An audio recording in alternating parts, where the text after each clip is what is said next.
Let's move back to legislation, I believe, with Deputy Superintendent Stallings.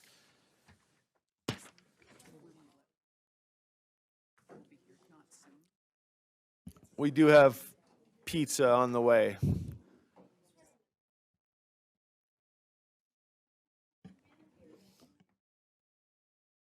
Canal.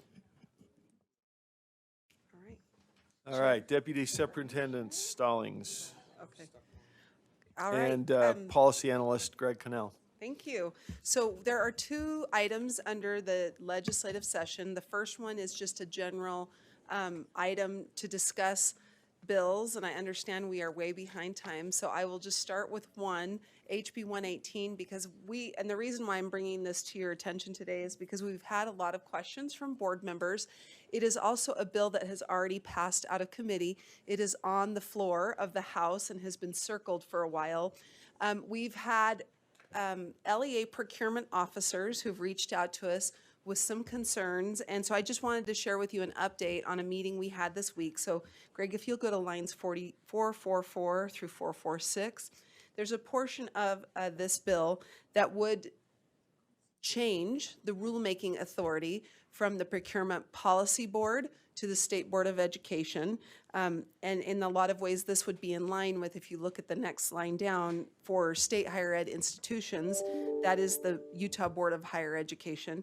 And so the amendment that's currently in the first substitute, HB 118, would have had the same effect. We met with the procurement officers this week, and they recommended that the rulemaking authority not be transferred from the Procurement Policy Board to the State Board, but instead that we bring in the section of code about the board's powers and explicitly provide that the State Board could engage in corrective action related to procurement issues, but not have the board be the rulemaking authority. So we wanted to give that update to you and see if there was any feedback before Representative Tusher moves to uncircle and move on the bill. Yeah, so as chair of the audit committee, I attended that meeting and I've received plenty of feedback. This is a bill that we asked for, so, you know, following through is just in good faith. The reason for moving that was not to be, and I assume, I suspect that many of you have gotten questions or concerns from your local LEAs.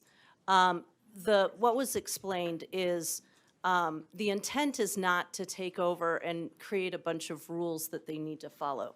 But what we found in several audits was basically LEAs, perhaps the business folks, business side of things said, oh, we don't have third-party vendors. We don't have, you know, we might have 5. But then when our auditors dug in, there were many, many, many more.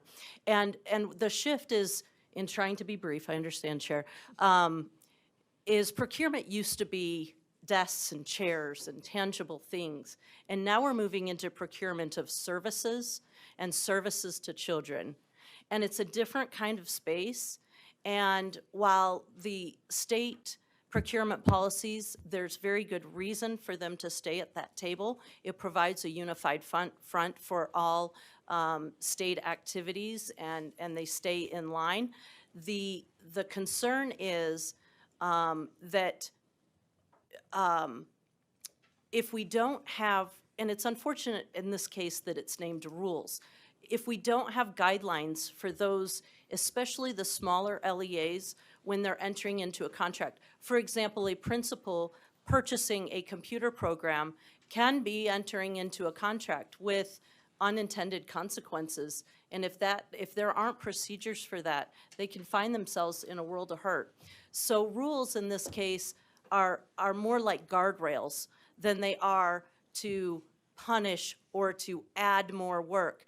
It's to make sure and to ensure and to protect our LEAs because there's a lot of predatory, in my view, predatory, that's my word, vendors out there that want a piece of the pie. We spend a lot of money. A lot of money transfers hands.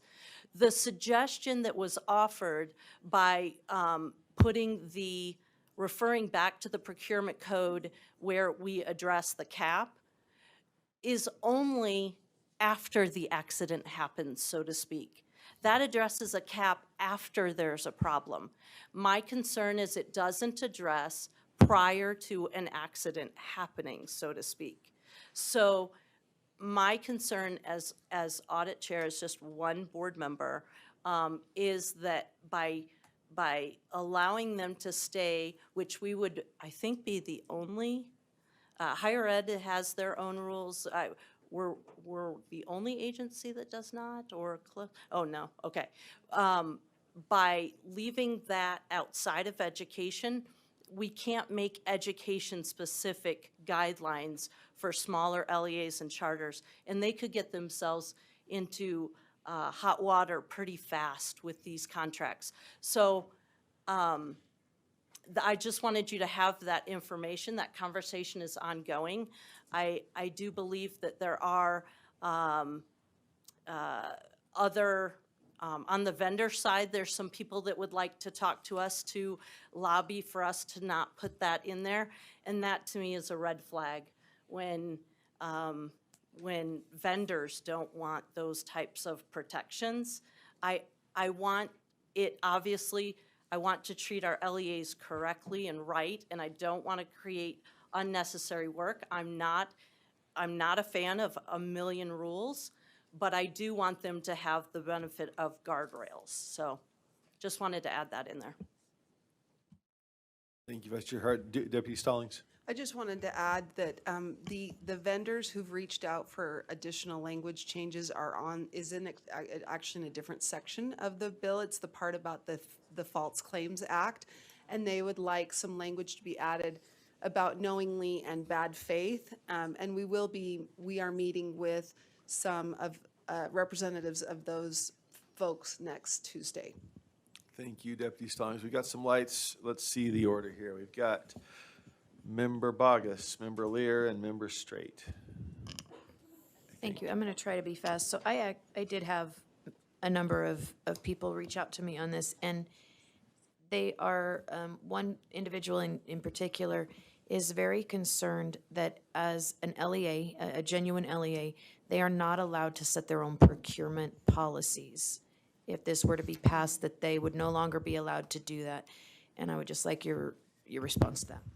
Thank you. Yes, in the original bill, we had inadvertently struck, Greg, if you can highlight, it's where it says except to the extent of a school district or charter school's own non-administrative rules.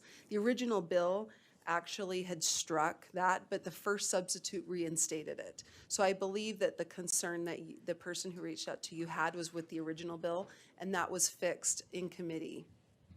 Oh, awesome. Thank you for that. Okay, and then the next one was, the concern is, how do I want to articulate this? The concern is that perhaps this bill is intended to point fingers at different LEAs, and they're very concerned that it was drafted to address, I don't know, maybe you might get that, maybe not. I just listened and said I would bring it forth on their behalf, but they feel very targeted by this bill. Deputy Stallings, any response? I guess what I will say is I believe, and maybe Vice Chair Hart could speak to this even more than I could, but there have been multiple audits, not one audit of one single LEA, but there have been a string of audits that have highlighted some needs. And so, but one or more of the audits may have been about a particular LEA, and that might be what you're speaking. But my understanding is it's not about one single LEA, nor is it about one single audit. Other, let's see, Member. I you will wanna respond address to that. We have, okay. Just because of being an audit, there is a pervasive feeling that whoever we is out to get certain providers of services. I want to be on the record that absolutely not. The problem was, and what slowed down the audit was in their sample of many more than just a few districts, the number of third-party vendor contracts was wildly different than, one person said one thing, but then when they dug deeper, they had plenty more. It had nothing to do with any one district. And we have those audits, and so if you get that question again, we can point back to the audits where that data is available. All right, we had Member Lear and then Member Straight on deck. I've always had mixed feelings about this bill. I think it's getting a little better, and I'm trying to be a good team player as a member of the audit committee and think that this is a good idea, although I'm more a fan of local control. My narrower concern is to that amended language, Angie. With all due respect to Vice Chair Hart, rules are rules. We can't call them administrative rules and say they're guardrails. They're rules. And I am uncomfortable with letting someone else write the rules and putting us in an enforcement role. I feel like if we're going to have to enforce something, we should be able to write the rules. And not trying to make more work for the rule writers, but I just don't like to be in the position of enforcing rules that we don't write. So I probably I'm not in favor of that kind of thing. Did you want to address that, Deputy Stallings? I was just going to say, based on your comment, you would prefer the first substitute as is, which would give us the rulemaking authority, not amending it to just have us be the corrective action agent. Right. I mean, don't you feel uncomfortable with That's status quo. acting on stuff based on rules we don't write, who don't understand our capacity or our procedures? I think it could be challenging. Member Davis. Could somebody clarify, does this just represent status quo? I mean, it seemed like a week ago, someone said, you took out the rulemaking provision, and someone said, well, right now we can just do a cap if those guidelines aren't followed. Doesn't this now kind of go back to status quo? Like, what's the difference between this language and what we saw 1 week ago? You're right, that this language is still the same language that we saw a week ago, which would maintain or now change from the Procurement Policy Board to the State Board of Education. What we're reporting on is a potential change, but before we did that, we wanted to see if you agreed with the procurement folks that we met with, who, instead of having the State Board have rulemaking, said, take that out of the bill, but instead have in the State Board's powers explicitly state that the board could take corrective action when an LEA has procurement, violates. Don't we already provisions. have that? Well- We're just reinforcing it here? So that is an interesting question you ask. If you look at the board's powers, it explicitly states that the board can enter into corrective action for reported violations of the education provisions of code and things it makes rules on. So the procurement provisions of law are in a totally different section of code. They are in 63G something. They're But not they in cover 53E. education Yeah, also. they cover many entities. So this, if we vote yes for this, it's not necessarily changing what we can already do. I mean, we could vote for it to make it more clear. It makes it more clearly communicated to people, but Right now, without the Theoretically. bill, Yes. there's an argument that the state board may not enter in or engage in corrective action related to an LEA's procurement practices. so this is clarifying that we can. Correct, because we would be their rulemaking authority, and the code that governs your authority, your power, says that you have authority over any law that's in 53E, F, or G, or anything you have rulemaking over. And last one, so procurement makes the rules for the whole state's procurement process, correct? They do. There are exceptions. For example, if you look on those lines, you can see that for state higher ed education and a state institution of higher ed, it's the Utah Board of Higher Ed. For USBE or the Schools for the Deaf and Blind, it's the State Board of Education. If it's in public transit, it's the chief. Do you see they all have different ones? Now, there are a couple that have this policy procurement board that is the rulemaking authority. it's not the majority, but it's not only LEAs, if that makes sense. And I don't know if Adam's here, but But they currently do for LEAs. for LEAs, it's the Policy Procurement Board, which is a board of 15 individuals who, there are two district representatives. Adam Hurd, our procurement officer, sits on. There are a number of higher ed institution procurement officers that sit on that. So we have a seat, even though they're not our rulemaking authority. The state board is our rulemaking authority. We have a seat at that table. And it's essentially made up of the people who, the rules are made up by the people who the rules would govern, if that makes sense. So, Hold on, Vice Chair Hart has a, yeah, we don't actually have anything on the table right now. I want to be very clear. I don't want to make the amendment. I want to make the rules, but in a spirit of bringing, because we asked for the bill, we brought the compromise to this body so that the whole board could weigh in on whether or not to make the compromise. What I am going to move is that would that be a motion? A motion to support first substitute HB 18 The is that first substitute, not the substitute with the change. correct? So I move we support the first sub of the bill that says that we would maintain the rulemaking authority and still allow, which would still allow local procurement folks to have a seat at that table, but we would make the procurement rules there. is there a second to that motion? Maybe not. I'll second, so we can discuss. I see a light from Member Davis. Remind me, how do they have a seat? Is this kind of like a halfway between what their expressed concerns were a week ago and what the traditional language was? So how the state procurement works is they have basically a table and people have seats at that table and they make their own rules. But you're moving away from that. No, what we are saying is we would make the rules, so they believed that if we made the rules, they would have to exit the table, and they wouldn't be at the table with the state procurement folks.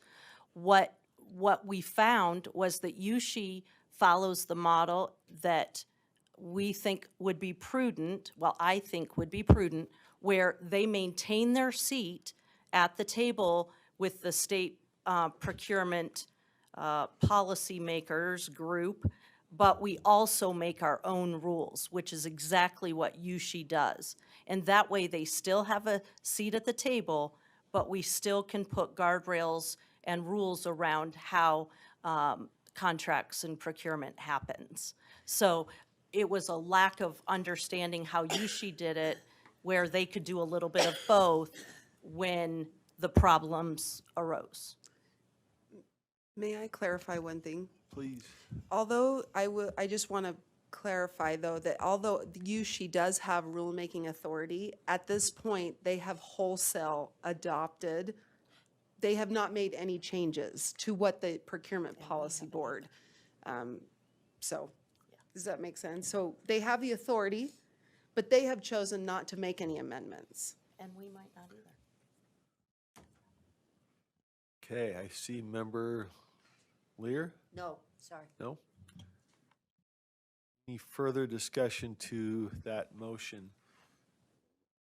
Okay, the motion is that the board support first substitute HB 118. All in favor, raise your hand.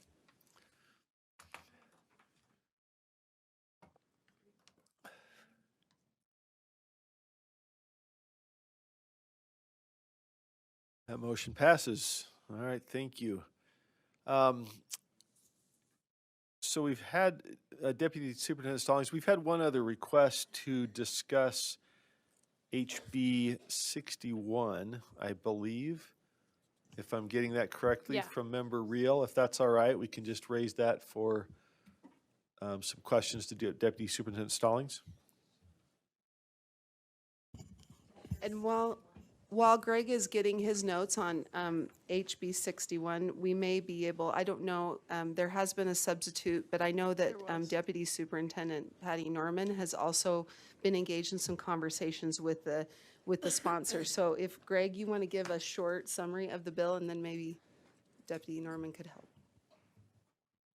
Yes, thank you. Greg Cannell, Policy Analyst, Utah State Board of Education. This bill is entitled School Safety Requirements, run by Representative Wilcox. This bill would essentially create a school security task force, which could be comprised of 15 members, 2 of which would come from our body. That would be our public safety, it would be our State Board of Education security team, and the school safety specialist would make up 2 of those members. This task force would determine qualifications and duties and the responsibilities of the state security chief, develop trainings for active shooter and emergency responses in schools, and it would recommend safety and security protocols for the design and construction and reconstruction of current and existing schools. It would create standardized trainings and hiring requirements of SROs and review and revise critical incident response training programs. The task force would also develop legislation and prepare a report that they would give, and it would expire, the task force would expire on January 31st, 2023. The bill also would require that each LEA has an SRO, or a school resource officer, that would be hired by that LEA, and they would have to contract with the local law enforcement agencies for that school resource officer. The estimated fiscal impact, there's no money given with this bill, but they're estimating that it would be anywhere from $43,000 to $87,000 for an SRO per LEA, which would be around 15 million, 0.3 statewide.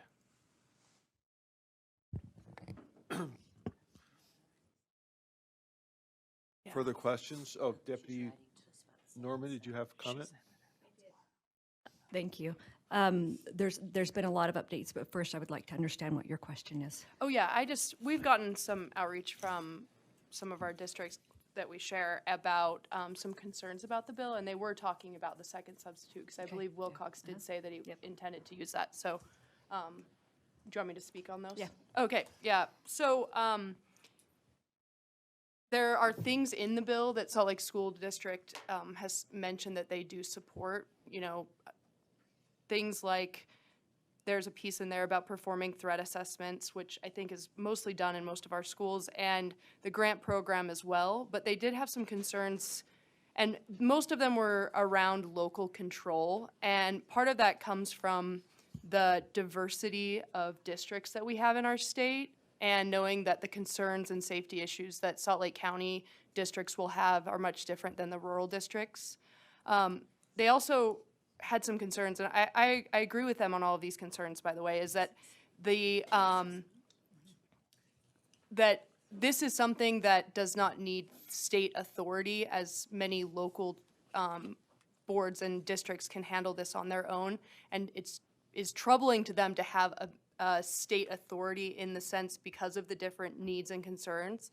They also mention in there that the state board would have to issue an RFP for firearm detection software, and the local boards can already do this, so we don't need USBE oversight on that, as well as they wanted to mention that Granite is already debuting a weapons detector at Hunter High, and that Salt Lake School District will be putting in weapon detectors in 3 of their comprehensive high schools this spring. Another part was the lines 252 to 254, which you can pull up. This section they found problematic, as I do, is it basically requires a contractor to create a command center run by highly trained staff that is operated 24/7 to supervise the weapons detection software.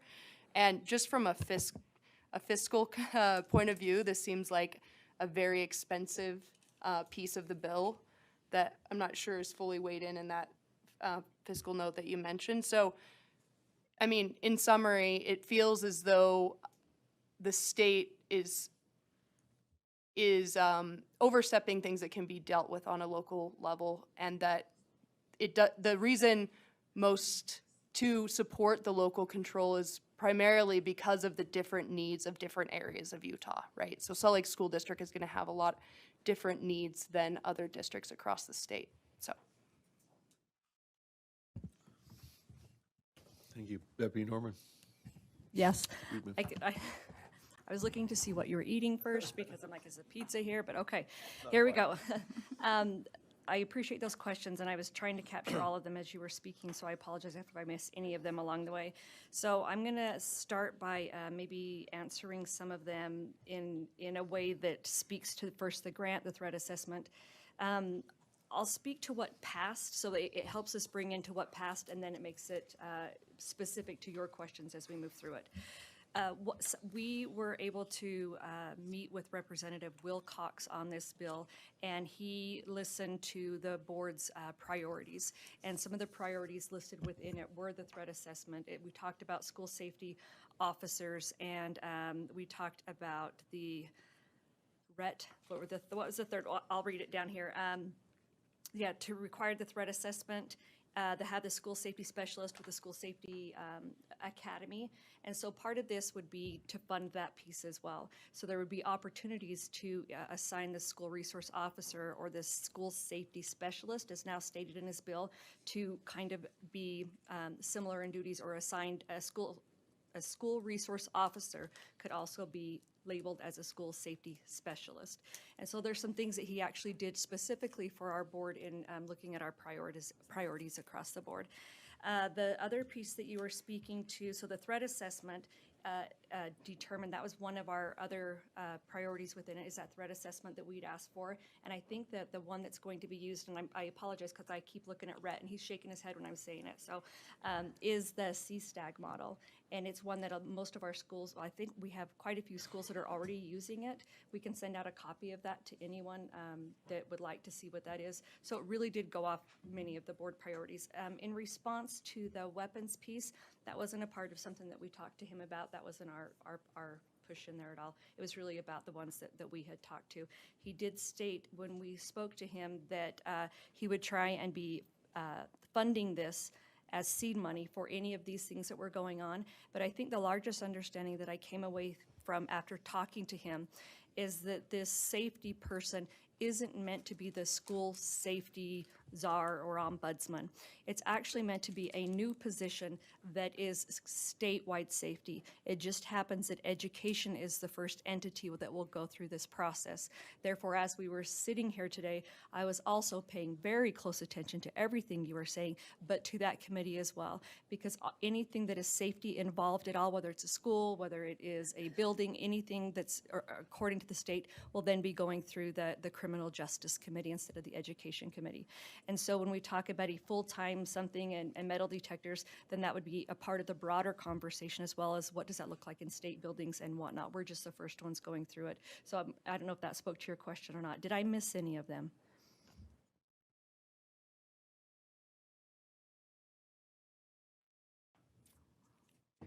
No, that was great. Thanks. And I think more so it might be just on principle that a lot of things are happening, and it feels like the resource officers and these schools and districts have really close relationships, and so it feels almost like the resource officers are now going to have state control rather than the districts having that, right? So.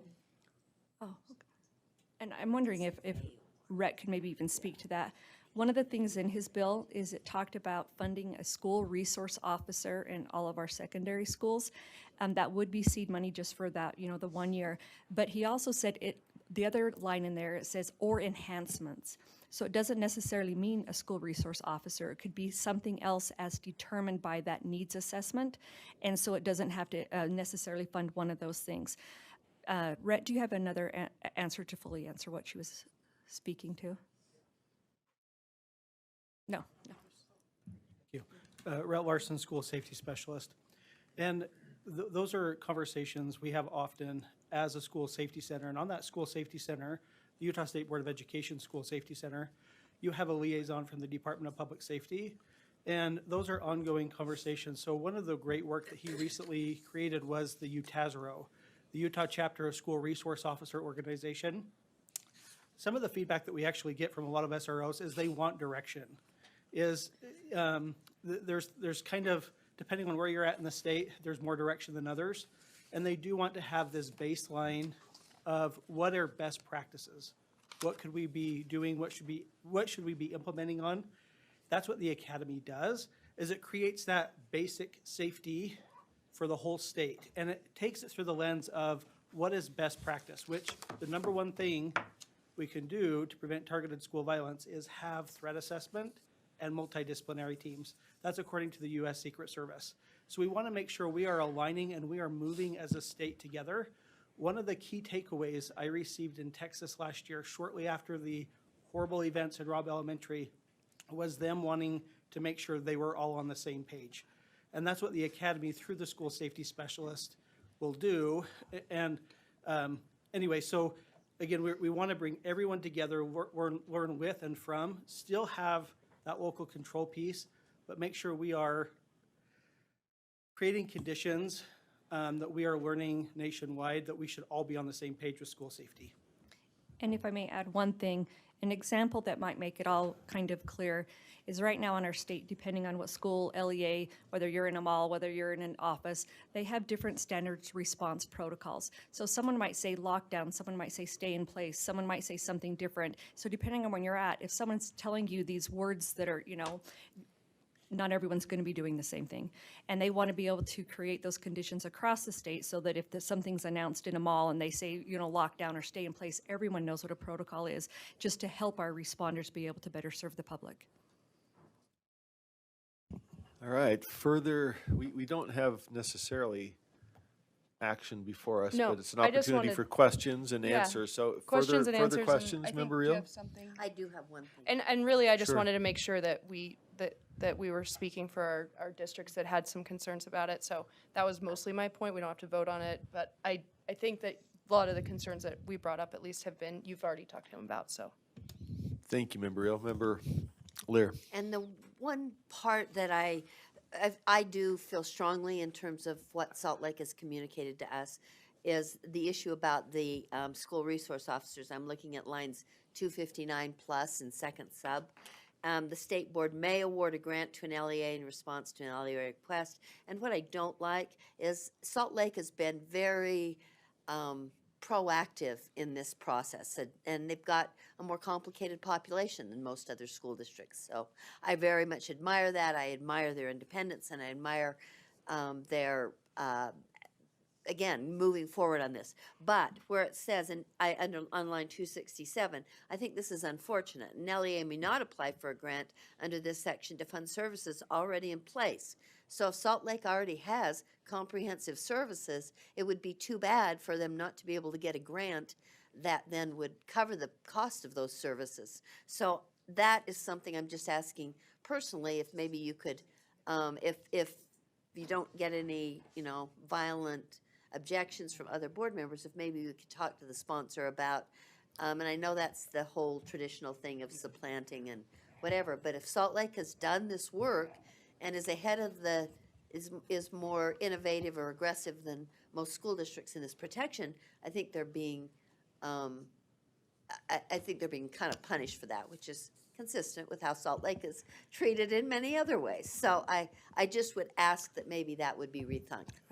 I think we have, Deputy Norman. Thank you for that comment, because we actually brought that comment up, because we spoke to it, the same with our FDK, those schools that were already funding it are then being penalized for being early innovators and really taking that hit themselves. We did talk to him about that. The response was, this is seed money, and again, it's about the enhancement. So if Salt Lake has this, but they're seeing that they need something else, they could apply for this something else that they feel that could still have a gap. It's time-limited money. It's not meant to last forever. It's just a seed money to get someone started who didn't have any of those interventions in place. And I appreciate that. Just, if I could just respond quickly, and appreciate you raising the issue. I still feel like I don't want them to make up projects. I just wish that their innovation could be acknowledged and recognized with some money, and maybe they can go from a 3/4 time to a full-time SRO or something like that. But those kinds of things, punishing the districts that are leading is never a good thing. Vice Chair Earl. I think I would echo that same thing, because I've heard that same dialogue, is that we have some districts that have done certain things right. This is just using the threat assessment that is based on evidence or based practices allows districts it's not meant to be punitive, from what I understand. It's meant to be, okay, you've reached here already, so here's this other piece that you can do. And because it's not ongoing, there's no, to say that we'll fund a SRO from it and then think that it's going to keep going. So you got to be, I think, even a little strategic about that. So those that have benefited from, making those decisions ahead of time will continue to benefit. So. If there's anything else specific that you'd like for us to take up and speak to him about, then feel free to email that to us as well. He's been very responsive. Any further questions or comments to that one? Okay, thank you. Back to Deputy Superintendent Stallings. Chair Moss, I was just going to state, if the board would like to take an official position to request the sponsor remove lines 267 through 268, I do have that motion drafted. If you wanted to make that motion, that then we could share in a committee or with the sponsor. I would like to make that motion. And again, I understand the notion of seed money. That's a really good point, Jenny. And I appreciate, sharing the wealth. But if it could be written in such a way that they could get some financial credit for what they're doing, that would be very much appreciated. So taking that information to the sponsor with that concern, again, and I'm sounding a little defensive, but Salt Lake is so often criticized, but has done a great job in this area. And I would like them recognized and be able to get some funding, even if it's one time, even if it's a grant minimal. I'd like them recognized for the good work they've done. Could we amend the motion to say that we support the bill, but ask for this amendment so that we show the sponsor that for sure we support the bill, but we would like to see this? I'm fine with that, too. So, we have a second. I guess we have a motion, an amendment. Between the two of you, we'll count that as a motion and a second without the amendment process, because it's 5:45. Discussion of the motion. Member Straight. I'll be really quick. So maybe, and I'm just throwing this out there, perhaps those funds could be used for upgrades or updates to these safety measures, and that would cover it as well as recognize Salt Lake City.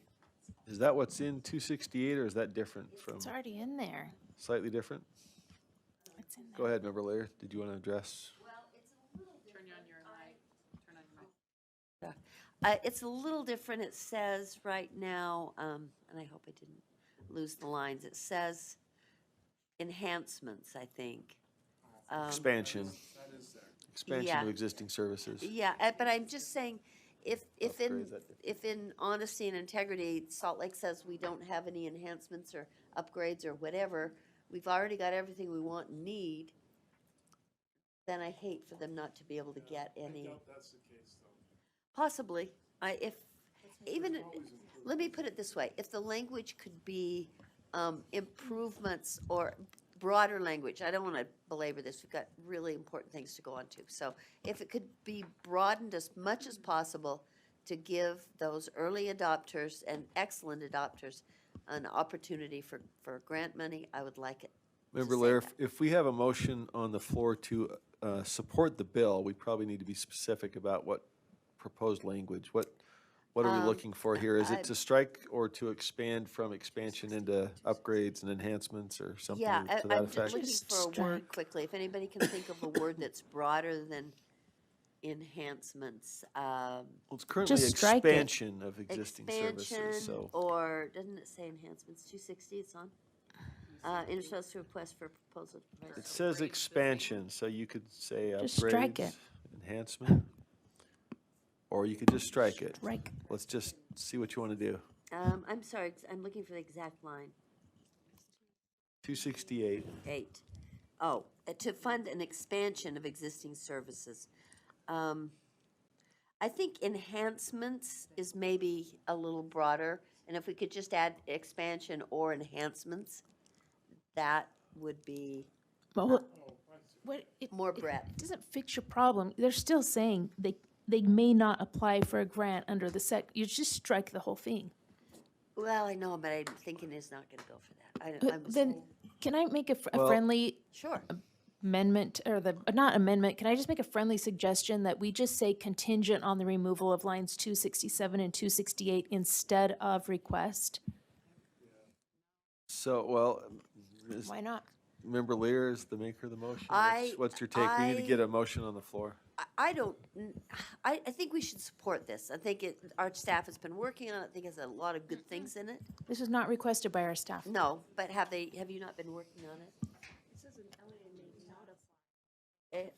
Right, so maybe you're right, it says may not, so that's obviously, we're all getting tired, I'm especially getting tired. So, I think that I don't want to not support it, it's, who can not support grants for school safety? But I do think that Then that just leave would it. be more fair to all LEAs if it said that. So, I would be satisfied with, approach the sponsor, ask him to remove the language, or maybe then change it so that it. So, are we, Member Lear, let's just tee up a motion. Are we looking for a motion to support with conditions or just to No, direct staff to initi- make a support- request? Support with suggestions and request is what I'm Okay, saying. and so would that be to strike or to To strike. modify To expansion? strike. Okay, But I want to be flexible. I want to be an innovator. Okay. so the motion is that the board supports S second sub HB 61 if the sponsor removes or amends. Not if. With the request. With the request that the sponsor removes or amends lines. That would be sufficient. Okay. There we go. Thank you for helping me. All right, the motion is that the board supports second sub HB 61 with the request that the sponsor removes or amends lines 267 and 268 in the bill. We lost it. I almost had it. Or was it an either or? So either or, okay, which is how we had it. All right, so I think the language we had was correct. It was an either or. Go back to the motion.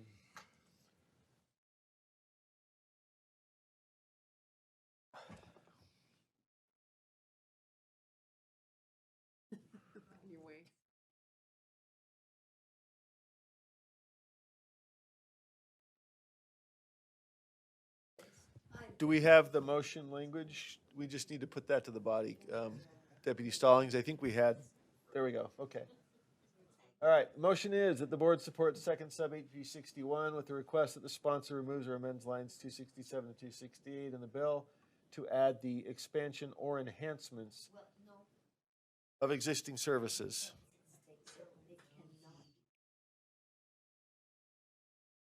So this would either remove those two lines or amend line 268 to take expansion and include instead enhancements, correct? It's an Expansion either or. enhancements.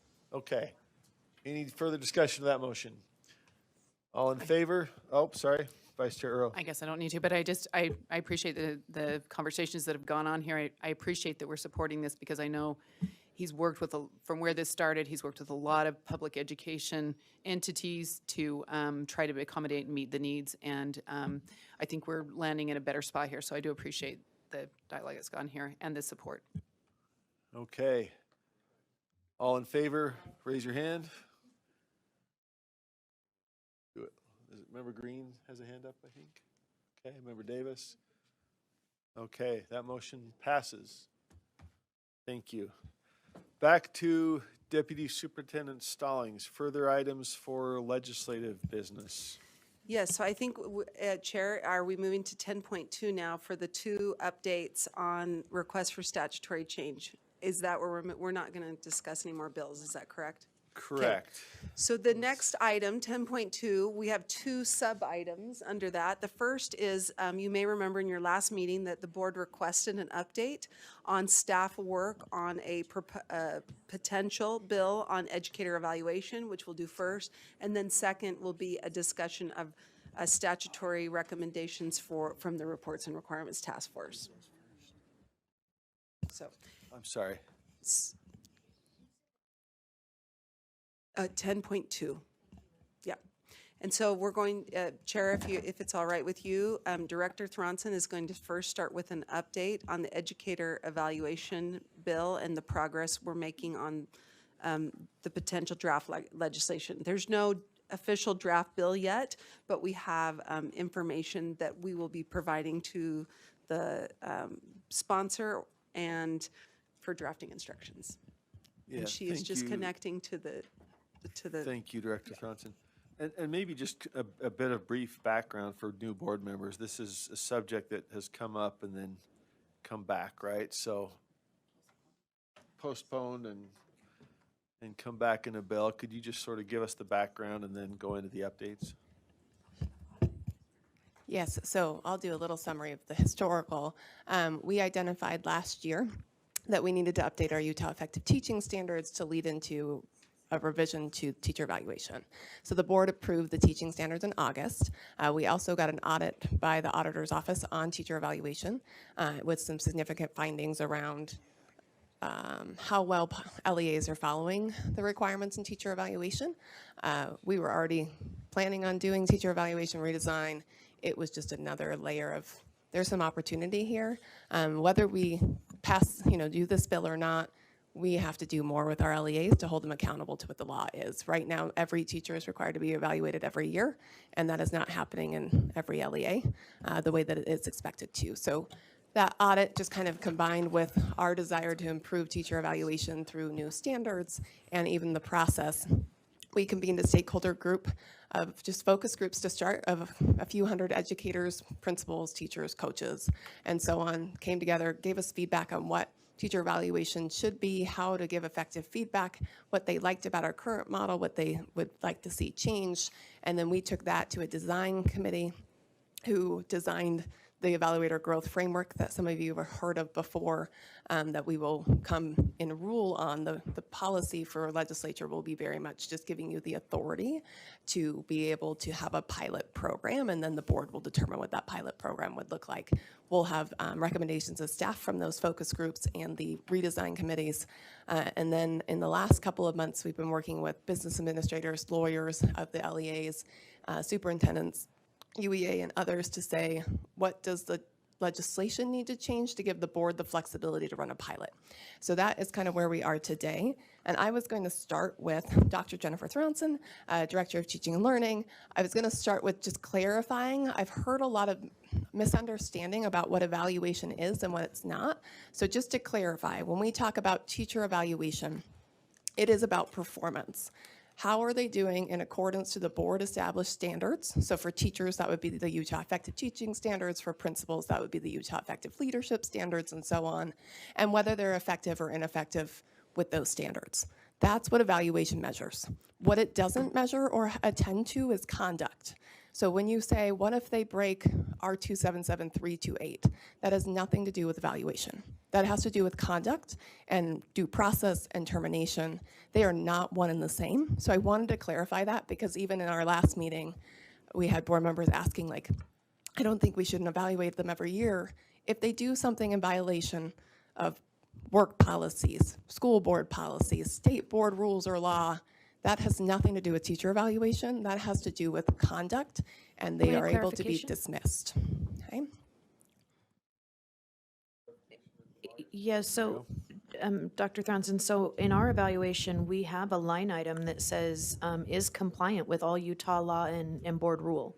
And it is part of our evaluation process in my district. And I believe that is a statewide line item on the teacher It's eval. not part of the legal code, so they may have added that as a local decision, but the legislature does not have those two. They're actually called out separately in the code. Okay, thank you. Yep.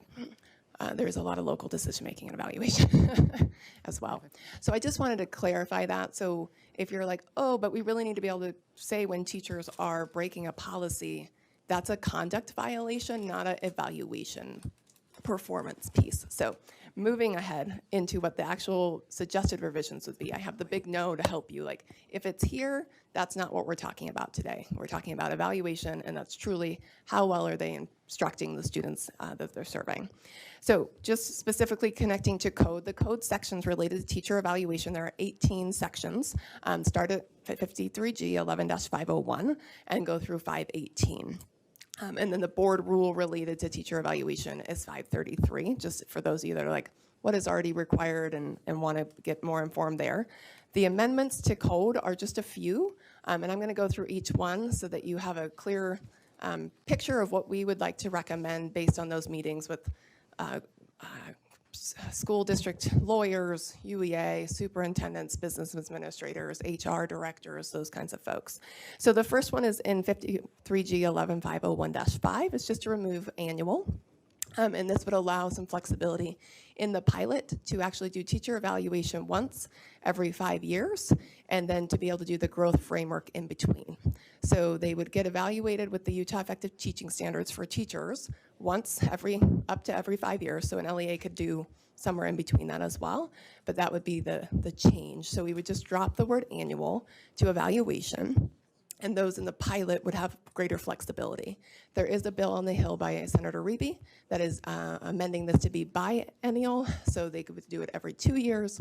Ours would actually propose that could pass, and then the current model could be every 2 years, and the people in the pilot would still be on the every up to 5-year program. So that is one significant change, and that really is to say, are they effective or not? If they're found effective, they would focus on things that they want to grow in based on the Utah Effective Teaching Standards. If they were found ineffective, they would go on to their plan of assistance and go through that process to remediate the areas of concern before they could be moved into a growth framework. They would have to be able to be seen as an effective educator before they can go into a growth framework. Yeah, we've been working. And then the next one is 53G 11-504. And basically this one would just allow us to have some flexibility around adding the LEA framework. So what we asked for them to do in this part of the code would be to add an exception that allows if those in the pilot to be exempted from evaluating employees annually and afforded the opportunity to evaluate once every 5 years. So those two codes are basically, would both need to be amended, but for the same purpose, to give the flexibility to the LEAs in the pilot to evaluate once every 5 years or whatever frequency they desire within that 5 years. And if a teacher is marked effective, then they would go into the growth plan framework and really work on goal setting and establish focus goals. And those that are found ineffective would go into plan of assistance and go down that pathway. So it basically turns into kind of a 2-route path. 505 would add an allowance that would give the board the authority to set this framework up and to establish a rule what would be required to be in the pilot, what they would actually pilot, that kind of thing. So we're putting very little in code to give you guys greater flexibility. It's a pilot. We think we know what we want to do perhaps, but as you implement it, there might be needs for changes, and you all are a lot more flexible and nimble to be able to make those changes than putting them in code. So this is just an opportunity to give the board the authority to make rules related to the pilot. 507, this came out of the working group. They recommend going from 4 levels to 2. In all systems, whether you're in the pilot or the non-pilot. So currently there are 4 designations: not effective, minimally effective, effective, and highly effective. This amendment recommendation would say just to go to effective or ineffective. You either are or you're not. The gradation has led to teachers being like, we had one of our teacher of the year, he's highly effective. His school district was like, you get to make your own goals. Make up whatever you want to do. And he's like, I'm going to go back to being effective, so you have to give me feedback. And so it hasn't always proven to be helpful. And for teachers, it's like, why didn't I get highly effective? And it leads to this kind of, you're either effective or you're not piece. And so that is what the committee recommended. So that's one piece. And then add, notwithstanding, again, this is just an exception to allow for that once every 5 years. You'll see that in multiple places in code, because in multiple places in code, it requires an annual evaluation or the flexibility needed. Same idea in 508. It refers to the 4 levels of performance. This is just another place we would change it to effective or ineffective instead of the 4 levels. And then due to all the task force work on trying to remove reporting requirements, I asked the committee, would you be okay if we didn't have you report on your teachers, whether they were effective or not? Right now, we get about 98% of teachers effective, and that really doesn't yield too much information that's helpful, but is a burden on LEAs. And so we would repeal this section, asking them to no longer report the percentage of teachers effective. Not saying we couldn't ask an LEA at any time, but we would not ask for an annual reporting requirement. And then a shift that came as we were working with Representative Peterson, she asked, how about the educator salary adjustment? What do this working group of lawyers and HR folks and think we should do in that space? So this ties in because if you are not effective, you are not eligible for your educator salary adjustment. And what that has led to is a 98% rate of teachers being effective for many reasons, but part of it is principals, the livelihood, to take a teacher's livelihood of $4,200 and now it will be $10,200. 8,400, whatever it is now with the teacher's salary increased. That's a lot of money to take from a teacher when they're ineffective and we haven't given them the coaching opportunity to be effective. And so what the working group recommended was to remove 4C from S2405, which would basically say you get your educator salary and it has no bearing on evaluation result. Remember, this is evaluation, which is performance, not conduct. And so this would be the recommendation, is that no longer would salary adjustments be contingent upon passing your teacher evaluation. So some significant changes. The anticipated impact, a question that came up last time was like, is this gonna be more or less work for teachers? So I reached out to a couple LEAs that had been on the working group and said, how do you anticipate this being different from what you're doing right now? And so they gave me kind of a breakdown by hours of what they thought it would look like. And then I thought, okay, here's the model we came up with. What would that look like for our new model? So the current evaluation system, this is how many hours these 2 LEAs reported that they currently require from their administrators and teachers per teacher, right? So administrator, 4 hours per teacher, the individual teacher, 12.5 hours in example 1, and then the other LEA was more similar between the admin and the teacher, that 4.85 and the 4.55. So about 5 hours is pretty typical in that one LEA, and then it's a little more variation on the other. So I took their information and said, okay, if we were doing doing the model that we will come and recommend to you at some point, what would it look like, and kind of broke it down by the different components. So part of the proposal we will give you, and obviously you'll have the opportunity to weigh in on that. So this is not the time to get too buried in the weeds, but just to look at the hours. The first year, there is obviously more training that would need to be required. So the first year, you'll see a little increase in both teachers and principals. After that, it gets back down to basically what it is now. Obviously, when you change a system, you have to do professional learning around that system, such as how do you set effective goals? How do you come up with evidence that shows your progress towards those goals? Things like that that our educators, both leaders and teachers, would need to receive some professional learning on. But after that, we get back down to basically where we are now in those 2 LEA examples or lower. So that is that piece. And then finally, just feedback from the field on the pilot framework, what we've kind of released out. We send it out 2 times for different rounds of feedback to the field. This is kind of the process we used. We did focus groups, we got a design team, we put it out for feedback, we refined it based on that feedback, and then we had the finalized proposal. So the elements that those different rounds of feedback came back is these pieces. They loved the goal-based approach, that it was educator-focused. Educators had a voice in what their goals were gonna be based on what they wanted to grow in. They were co-created with their administrator, so there's that connection. And they focused on a few standards instead of the entire UX. So in our old Utah Effective Teaching Standards, there was 50 that people had to be measured on. We are now down to 24 or 23, But this would really require them to be based on 1, 2, or 3, depending on where the board goes, focusing their efforts on a more manageable set of standards and improving their practice through collaboration with their administrator. And they would have to have evidence of student learning based on what they chose for their goals, and that would be their submission of progress, along with feedback along the way from their administrator and a reflection part of the work.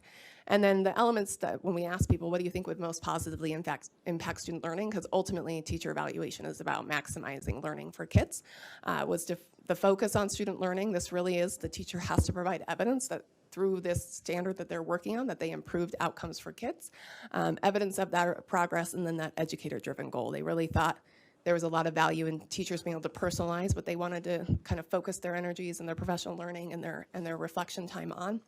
And that seemed to be really well received by the field. And then a big part that came out through kind of the open-ended questions in a survey, like, what else would you like us to know? Is they're like, we love the model, we're gonna need help. And the help was gonna be, how do you effectively goal set with evidence? What does that look like? How do you give effective feedback in this model? And then what are some rubrics and look-fors that we can have related to the new standards to support leaders and teachers in knowing what it looks like to execute that standard in classrooms? We're currently working on the rubrics and look-fors right now because whether evaluation changes or not, the standards have changed and people will have to move towards those standards. And so that work, whether this happens or not, is in progress, but we have not moved into the effective goal setting or effective feedback part of support yet, waiting on kind of what happens here as well as what happens in session. So with that said, I will stop for questions, as I'm sure there might be a few, and I'll hopefully be able to answer those. Okay, thank you, Director Thronson. I see a light, but Member Bogus has left. I'll ask one question. I guess I have a procedural and substantive question. At what point do you anticipate that we'll have a bill ready for review by the board? A lot of things in progress here, but what's the timeline? So it's in the queue. If you look on like the bill requests, it actually has a title and Representative Peterson next to it, but that's about it at this point. It's pretty far down in the queue. I don't know that we would maybe get one in time for the board to review before it gets released. It depends on if it gets released on a Friday and you don't meet till Thursday. I don't know if they'll hold it that long. Angie, I might have to rely on Angie for policy guidance. So normally when we have a bill that we're working on, we don't ask the sponsor to necessarily have us share a draft before it is numbered. We have done that a couple of times. You may remember there was the add-on bill a couple of years ago. But, and also, of course, the draft bill from the interim committee was another exception where they were able to give us the draft. At this point in the session, every day counts. So like if there's a draft that's ready, we would normally have staff review it. If it's in line with what we just shared with you through this PowerPoint, it would be numbered. Then we would bring it to you and then you'd have that opportunity to say, oh, we don't like this section, or we'd like to recommend that the amendments be made here. So that, I'm not sure if you were speaking to when can we expect the bill to be numbered. We have not been, we have not heard from the drafters that they're in the process of drafting yet. They are still working on priority bills, and I don't believe that Representative Peterson made this a priority bill. So it might be one of those that doesn't come out until the 5th or 6th week of the session. Mr. Hart, are you moving to? Okay, we have others. I'll just one substantive question while I'm at it. The effective and ineffective. I recall arguments that when you have only two options, it tends to default to effective. And so, what's currently the purpose of effective and ineffective? And I understand that part of this is a shift to growth and sort of a formative approach, right? Where this is kind of your more summative. And what is that being used for currently? And is it not diluted by, I understand they're taking out the salary enhancement part of it, which sort of defaults even more to an effective position. But as I understand the basic argument there, the more options you have, the more likely you are to make an accurate and candid assessment of somebody, because you don't have to choose between the two. And so why deviate from that, and what does it have, what effect will that have on the purpose for which these 4 options are currently being used? Yeah, it was a piece that they brought up in the working group I hadn't considered, honestly. I was like, okay, I mean, I don't do evaluation, so you tell me. What they found is having the 4 people end up not giving as explicit of feedback because they soften it. So if you're not effective, if you're minimally effective, you still should be on a route for improvement. It means you're not meeting standard and you need improvement. So to have 4 levels to differentiate, and the highly effective ends up being teachers going, well, why am I not highly effective? And that is just, it yields these conversations around, are those really necessary, or does it create this heartburn in teachers, like I didn't get highly effective, what can I do differently here? But ultimately, a lot of the systems aren't built effectively to be able to distinguish those 4 levels. Like they're like, yep, you're effective, but it takes a lot to get to highly effective. Some of our LEAs like hardly ever mark highly effective. If you look at kind of the range of data, like their average is truly like barely a 3, and others like everyone's highly effective. So it's kind of lost its gradation. And ultimately, when you're determining the supports a teacher needs, where do you need to draw the line is, are you effective or not? And that's how we differentiate our supports. But if and you what's guys that want the used 4, for? I don't think it's a huge deal for the working group that recommended the 2 changes. Okay, and I mean, my experience is that having more is more common in professions like law or engineering or medicine, whatever, and that's what teachers are. They're professionals, right? Where this tends to sort of make it where everybody's effective. I guess the other question is, what's this currently being used for? When you're rated on those 4 criteria, is that for perhaps working on performance improvement? Does it, where does that go? In the, understanding that over here is for the development and growth, what's this one, the summative, used for? So the same, summative is used the same, it's just how it's reported differently. So in terms of if you are ineffective in a summative versus a formative, you're still going to be receiving support. They don't wait 3 years to go, oh, you're a struggling teacher, let's help you now that we got to summative. It really is that performance support. Okay, thank you. We've got other lights on, so I'll spread around. Vice, let's see. Did you go? Oh, Jenny. I have my little guide here, Vice Chair Earl, then Bogus, then Davis, then Hart. Do you want to?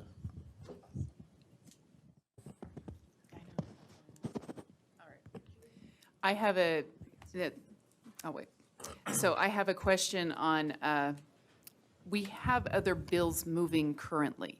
For example, Senator Reby has a bill that falls under this area.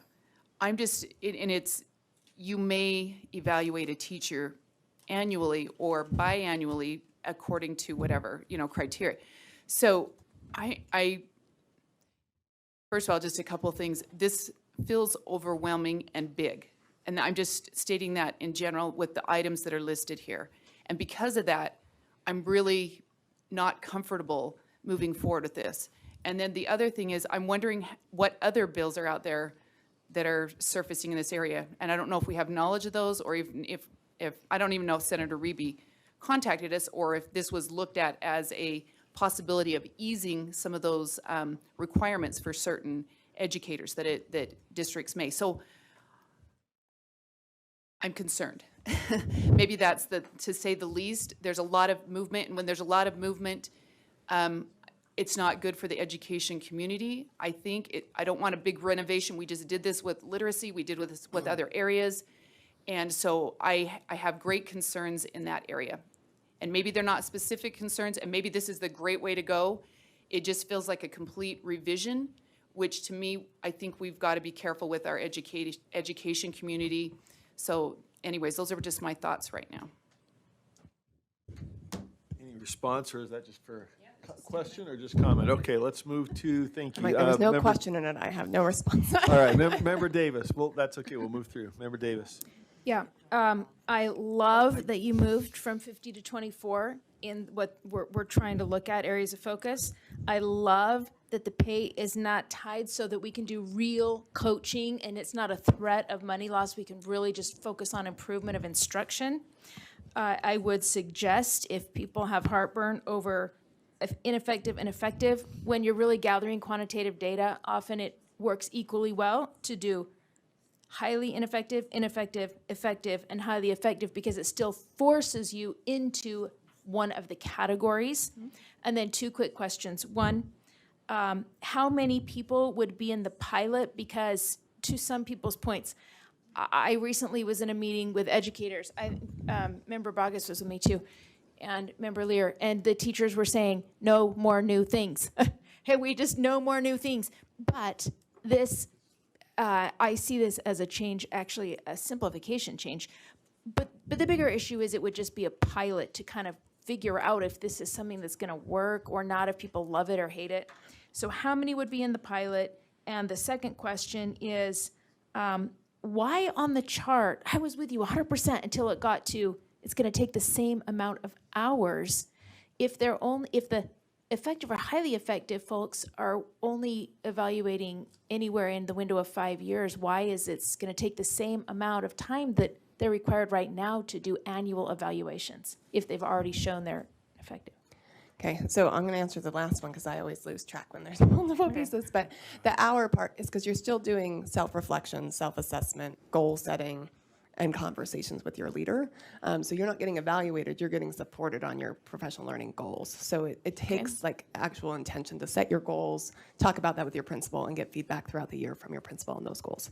And it's meant to be a reciprocal relationship where it's more of a coaching conversation than feedback in the way that teacher evaluation is. So there is still time that's required for sure. It's just different, and it's meant to be more of a support. A lot of people see evaluation as a hoop jump currently. I think your other question went to how many LEAs or how many pilots. There's nothing in here other than the authority to give you the right to have a pilot. At the end of the day, if you don't make a rule around what you want a pilot to be, you don't have to do anything. This just gives you the option to have a pilot. At that point, if it does get approved to allow that flexibility, we could get a feel from the field of how many would like to participate, and then put some restrictions or say, you know what, we'll take that. You want a good sampling across the state from different size of LEAs, charters, rural, urban, all of that. When Uinta did a pilot this year, they chose 3 of their schools, and those schools opted in, and that would be one way as well, as like what schools want to do this. From the feedback we've gotten from teachers, they really like this model better, and so it's more about them as a professional and growing in their profession than it is about, did I pass that hoop jump so I can get my lane change in my ESA? And so in this case, they could still move lanes, they could still get their ESA, which is great for a teacher, while they improve their practice if they're marked ineffective. Okay, I can't remember if this is action or discussion, but I would support the language in the code, because we can make the pilot as narrow or broad as we want to. We don't have a bill that we're I mean, actually I'm sorry, looking at, I would support so- moving forward with getting a bill to give us flexibility. So And I basically think what I that's wrote- already happening, and the question is, when do we get an opportunity? Or Vice Chair Earl, did you, sorry, it sounds like work's being done. The question I had was, when do we have a chance to look at it before? So basically what I've it goes submitted out to you to- is what it mostly will look like. They would take annual out, they would put in, like I tried to give you all the language that would change. The piece here would just say, allow for the LEAs participating in the pilot to be exempted from this. This part would just be adding this language that allows you the flexibility to have a pilot. So what I tried to do for you is Okay, basically got tell it. you how it would change. Here's where it's going. It's pretty much what it would Okay, be. let's- Obviously, I'm not a legislative drafter, but the language, the intent would be the Got it, same. those are the concepts. Okay, let's skip, and I skipped you, Member Bogus, Member Hart, and Member Booth. You will feel my offense later, Chair Moss, just so you know. I'm sure I will. I'm totally Fire joking. away. You I'm got totally it. joking. Dr. Thronson, I have a lot of consternation with some of the thoughts you shared, so I just want to run through those, and I'm going to try to be fast. You said the time to collect portfolios and review them is at or about 5 hours? Yeah, let me go to the times. So this is ongoing collection throughout the year, so them giving their evidence is about an hour of collection. About an hour of collection. So having done that previously, I bet every teacher in the building spent about 35 hours collecting evidence for their Danielson model evaluation. Well, remember, that was a whole model with lots of components. I think the Danielson has 80. You would be evaluated on 2 goals. It's much smaller and much more succinct. There's Okay. less that you would have to provide because it's 2 standards instead of 80. I think I don't know how many, we don't Teaching use is the a Daniels broad thing, so. and multifaceted thing. I It think is, we but should be when you're evaluated doing on goal setting, multiple It's areas. different, though. There's evaluation and there's goal setting. So when they get their Utah Effective Teaching one, they will be evaluated on all. But when Okay. they're in the goal setting model, they're just evaluated on the, well, they're supported on the 2 areas of growth, not the teacher evaluation model. Okay, thank you for Does that that help? clarification. Yes, yeah, it does help me a lot. So you suggested in 53G-11-501.5, and I understand that this is already in the code, but competent evaluation, what does that even mean? You know, can you have an incompetent evaluator and have a competent evaluation because the tool is good? It just seems like a weird word to codify, and if we're going after legislative changes, I think that word needs to be addressed. Director Thronson, and then we need to go to Member And Hart, I'm- Member Booth. I'm asking, I'm We- not if trying the- to be combative, No, I if the just, board makes a motion for it, I'm happy to ask them to adjust it, but it's what the code is. We're trying to Yeah. make as little changes in it, so people are like, we're not freaking out. Like, teacher evaluation is staying the same for anyone not in the pilot. yeah, I understand that. That kind of thing. Deputy Stallings, did you want to weigh in? Yeah, I just thought it might be helpful if I give a little bit of background on the timeline and why I think there might be a little bit of confusion, either amongst board members or staff. And at the end of the day, we will do whatever you would like us to do. So if today you say, we love this, move forward 100%, we will do that. If you tell us today, thank you for all your work, but we would like you, staff, to please press pause, just know that opportunity is still there. Okay. The timeline, the way this rolled out, back in May or June, the Finance Committee had a committee meeting where they began discussion of both policy and funding requests. One of the policy requests for information, in addition to one about charter school governance, was a request for more information about educator evaluation. And then during a study session, and I believe it was in August, but I sent an email to the full board about a month or 2 ago clarifying this, what had happened. As part of generally a discussion about funding requests, one of the motions also stated that the board supports staff moving forward with these funding requests and RFIs. One of the requests for proposals was about educator evaluations. Part of the reason I believe, I wasn't in the Finance Committee meeting, but one of the reasons I believe the motion was made by the Finance Committee, which ultimately led to this August motion, was there had been an audit that stated that recommended that the state board look at the evaluation practices of LEAs because there was no consistency. And that is where the RFI came, and there was this motion in August. Because that motion had primarily been about funding items, my team, which included Greg and Jeff and I at the time, inadvertently did not move that over to our policy requests document. So you may remember that I, in November, I believe, asked Greg to go back and listen to the motions that were made during that, and I want to say it was August study session, to check if the board had indeed given staff the green light, so to speak, to move forward on a bill file. And the reason it became important or pertinent at that point was because prior to that, the Education Interim Committee in May, as a result of the audit, again, had made a motion that they were going to work on a committee bill. So they were taking the driver's seat. And you may remember that in October and November, Law and Licensing Committee, staff brought versions, or at least instructions, and then actually a draft version of the committee bill. That committee bill didn't, it was reviewed, but the committee did not take any action, meaning the committee bill didn't move forward. What that practically means is that committee bill is closed. It doesn't move forward. It's a committee bill, so it's not like it belongs to, Representative Peterson or whoever's on the committee.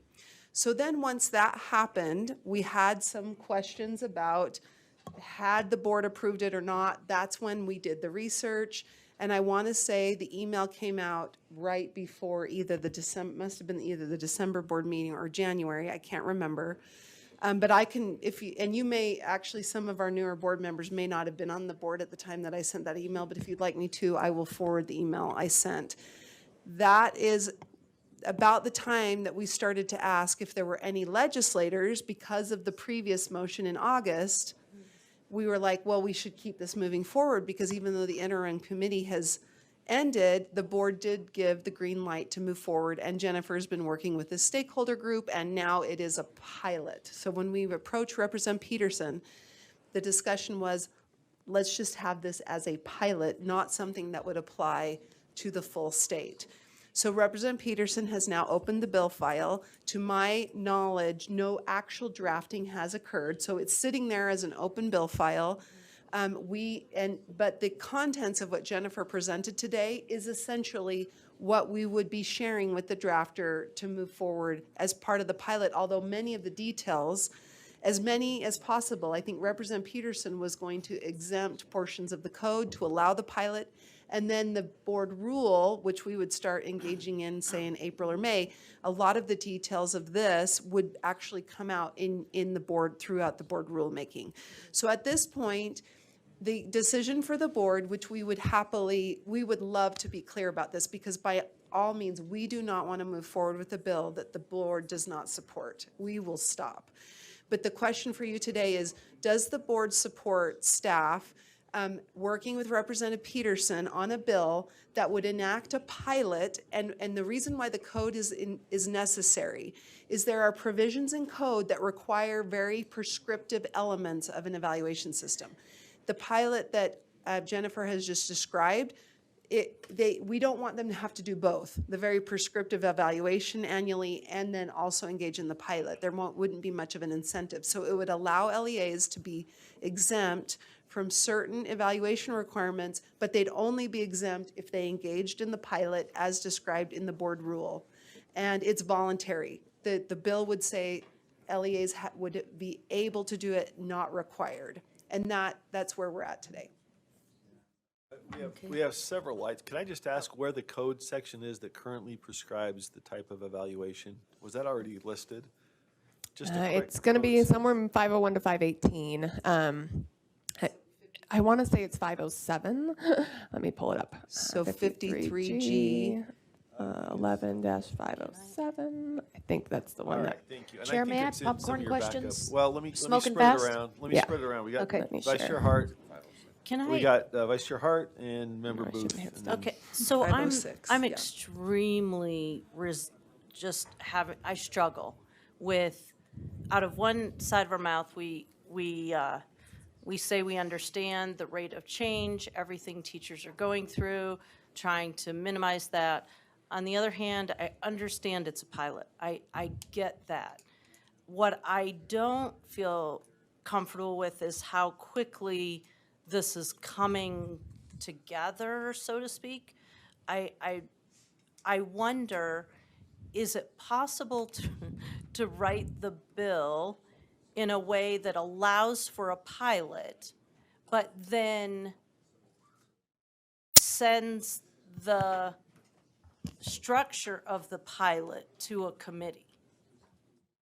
So Can the bill be more? you don't need to. You guys can say, put this in the committee and work on it.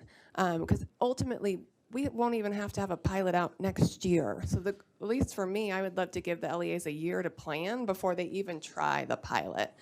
So as it comes back, you're just getting the authority to do that. And then if you guys want to say, we want this in this committee and have you guys kind of work up a draft for the full board's consideration, you'll have that authority by just having the pilot opportunity. So the bill would allow for a pilot, not for a specific pilot? Correct. That, right now, it is just, Okay. the board would have a pilot of something else besides what's on the screen. This is the code you were looking for.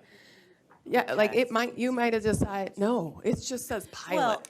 it's just for an example, I happened to read an article recently, a research report somewhere, that once you grade students' work, the feedback means nothing. So in applying that, say, to teachers, I don't even want effective and non-effective. I'm not going to look at somebody and say, yes and no. If it truly is a feedback system, there's some indication that you don't even have an evaluative yes, no, which in some ways is harsher than a 4 tier kind of thing. Those types of things, I really think we need to spend more time on. But I understand the desire for a pilot, and as an editorial, this is why I wish we only had rules and not as much statute, but anyway. And that's the intent here. Like, so- it doesn't say anything about what would be included. It just says pilot. Okay. And so you all would get to determine what the new pilot would be. Right now, they're required to have self-evaluation, student and parent input, administrative employee input, evidence of professional growth, student academic growth data. Like, that's required right now. All of that would fade away, and you could decide what do you really want to be required in the pilot. Thanks for I think it's a great way clarifying. to kind of allow some innovation, allow us to try it before it goes, if it even Gotcha. goes to scale eventually. And you guys can determine how many LEAs are we okay with, how many schools are we okay with So it's a participating. non-prescriptive bill. It's as- These are just It's as- ideas. It is as little direction to us as possible. All right, Member Booth. We need your approval, I believe. I would just like to go on the record to say that I'm 500% supportive of the pilot because I believe in simplification and reduction, and there's precious little of it coming from almost any aspect of our operation. I know we're trying, but it just takes time. And we're already this far along on possibly having a pilot to see if maybe we really could reduce and simplify and still get the job done. And I'm just very excited about that because I think the many overworked, underappreciated, tired teachers would be so happy to have something that smells like simplification or feels like a reduction in what's being required right now. And I do have a little bit of a problem with effective or ineffective because I think almost always we're going to say they're effective because that's pretty tough to say you're ineffective. Sorry. And she's effective.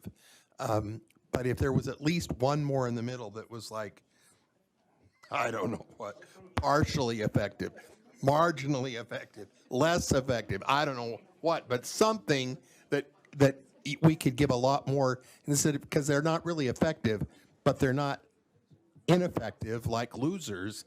So I'm just hoping that we can continue to move along the possibility of simplification and reduction because we love our teachers. Thank you.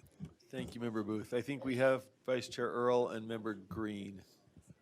So I'm Was that I'm a trying to motion? remember, Patty's kind of looking it up for me, but Fillmore's bill from last year, was it only applicable to courses or was it applicable to? Yeah. Yeah, it was other. And why couldn't this fit in that category without having to go through?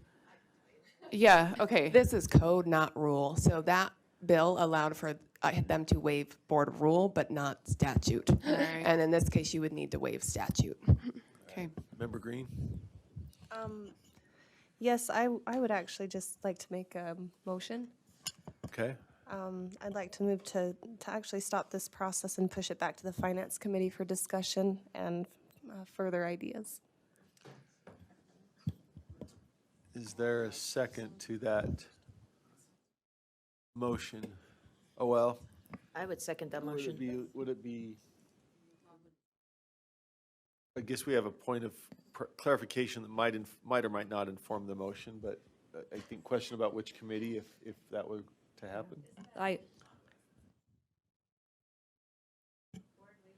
Yeah, it would, I suppose we would decide that. What would be the natural? I think it came out of finance because it was a funding option. Now it's more of It's a been in law policy and licensing. question. Now it's been in law and licensing. It's been in law and so licensing for a few that would go to months. leadership to Okay, I assign if the misspoke. motion carries. Okay.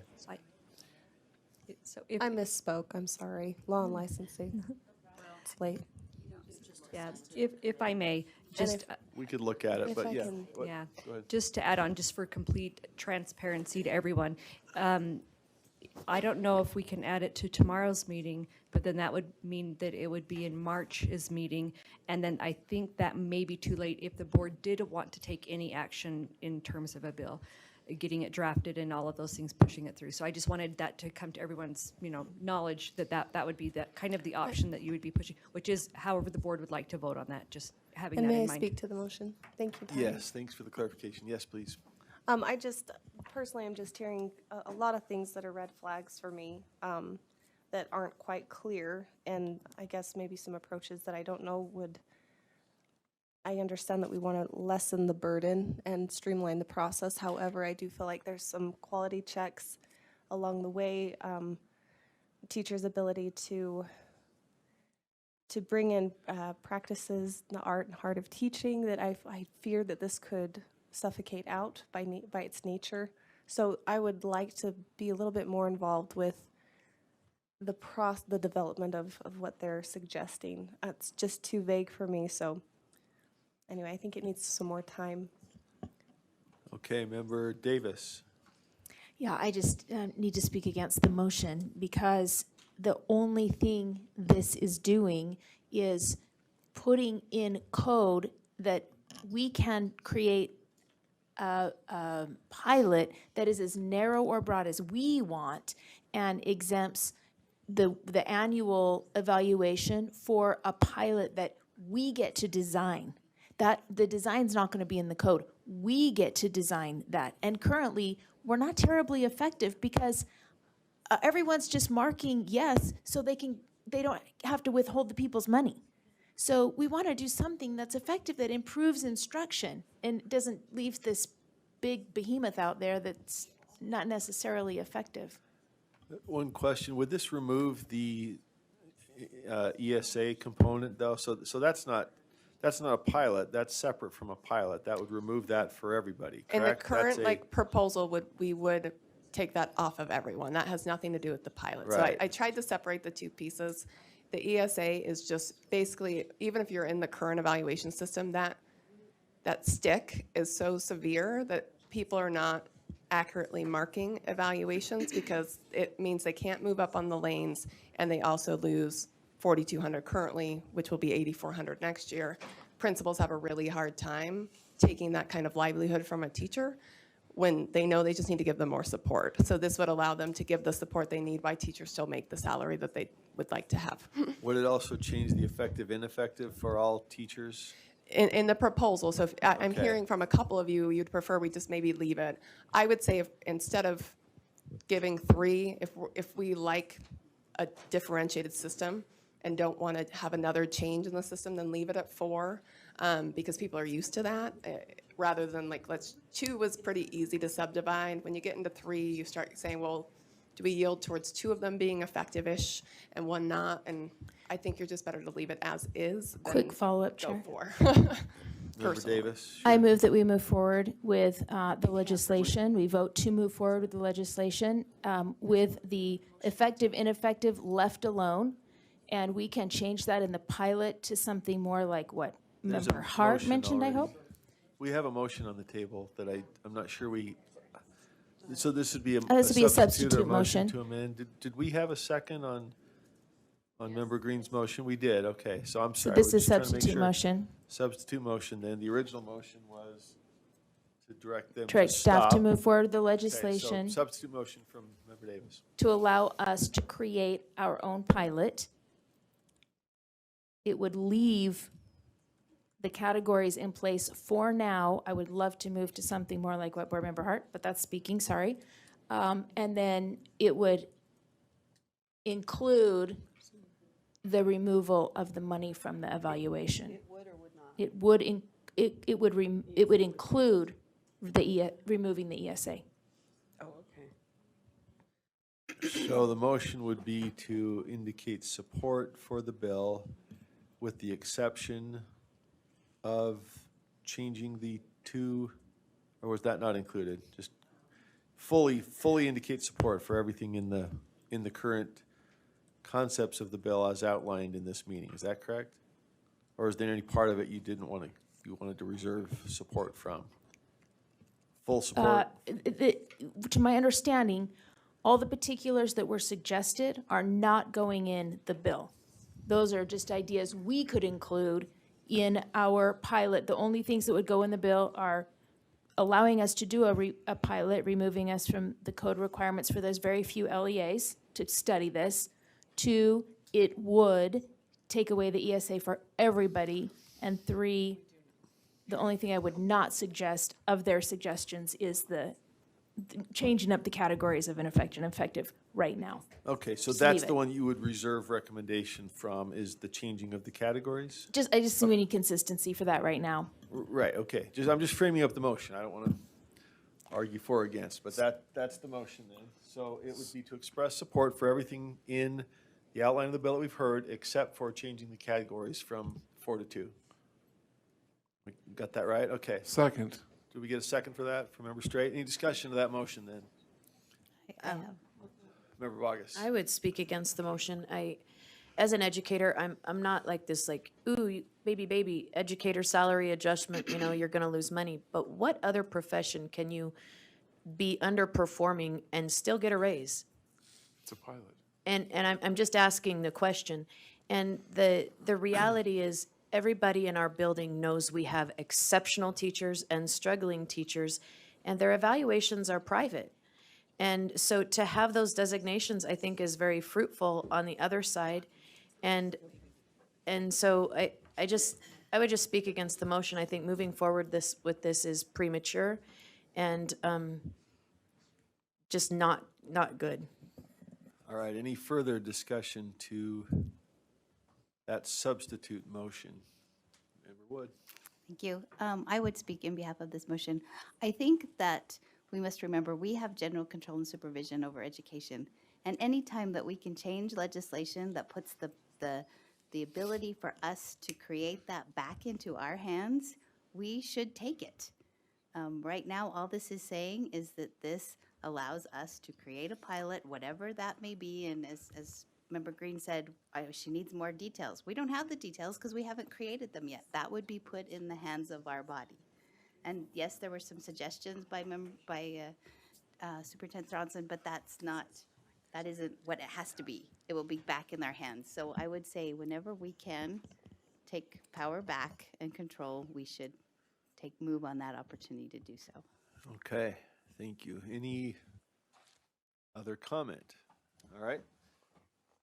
Motion then is that the board directs staff to move forward with legislation to, 1, authorize a pilot program to be established by the board through rule while maintaining the 4 designations, and 2, exempt pilot LEAs from certain Utah code provisions on educator evaluation, and 3, remove the educator salary adjustment requirement to be effective to receive the ESA.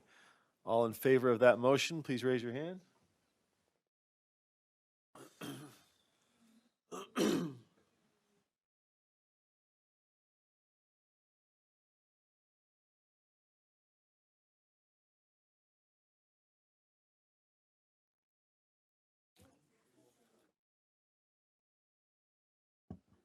Nine to 5, that motion passes. Okay.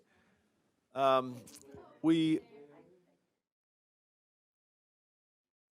do have, I was waiting for the scene. We do have pizza. We need to take a working dinner. We've got at least 2 more legislative items, and then we move into the rest of our committee process. So maybe we just take 5 to grab pizza, come back, and keep plowing. Sound good? All right, 5-minute break.